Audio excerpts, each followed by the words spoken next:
forgotten name was just as familiar to me as any of the substitutive names, Botticelli, and somewhat more familiar than the other substitute, Boltraffio, of the possessor of which I could hardly say more than that he belonged to the Milanese school.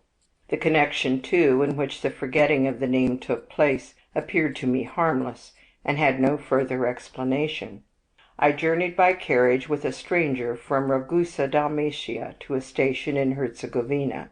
Our conversation drifted to traveling in Italy, and I asked my companion whether he had been in Orvieto and had seen there the famous frescoes of B. The forgetting of the name could not be explained until after I had recalled the theme discussed immediately before this conversation.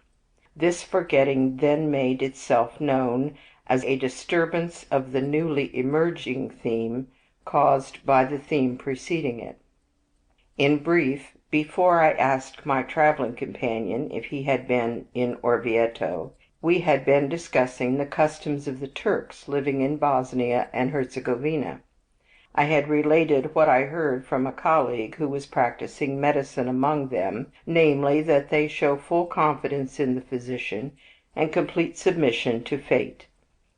When one is compelled to inform them that there is no help for the patient, they answer, "Sir, Herr, what can I say? I know that if he could be saved, you would save him."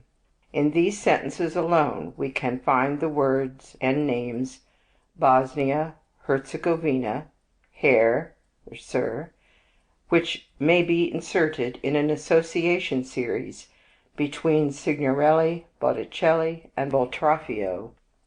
C.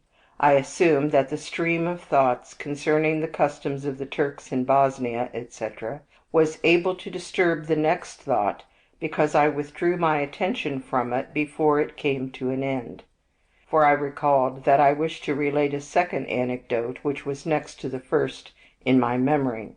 These Turks value the sexual pleasure above all else, and at sexual disturbance merge into an utter despair, which strangely contrasts with their resignation at the peril of losing their lives. One of my colleague's patients once told him, "For you know, sir, Herr, if that ceases, life no longer has any charm." I refrained from imparting this characteristic feature, because I did not wish to touch upon such a delicate theme in conversation with a stranger. But I went still further. I also deflected my attention from the continuation of the thought, which might have associated itself in me with the theme, death and sexuality. It was at that time under the after effects of a message which I had received a few weeks before, during a brief sojourn in Trafoi. A patient on whom I had spent much effort had ended his life on account of an incurable sexual disturbance. I know positively that this sad event, and everything connected with it, did not come to my conscious recollection on that trip in Herzegovina. However, the agreement between Trafoi and Boltraffio forces me to assume that this reminiscence was at that time brought to activity despite all the intentional deviation of my attention. D. I can no longer conceive the forgetting of the name Signorelli as an accidental occurrence. I must recognize in this process the influence of a motive.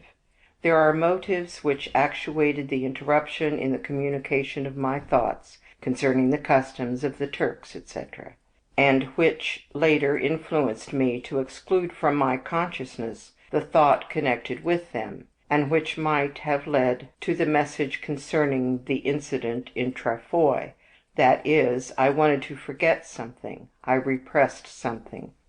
To be sure, I wished to forget something other than the name of the master of Orvieto, but this other thought brought about an associative connection between itself and this name, so that my act of volition missed the aim, and I forgot the one against my will, while I intentionally wished to forget the other. The disinclination to recall directed itself against the one content. The inability to remember appeared in another. The case would have been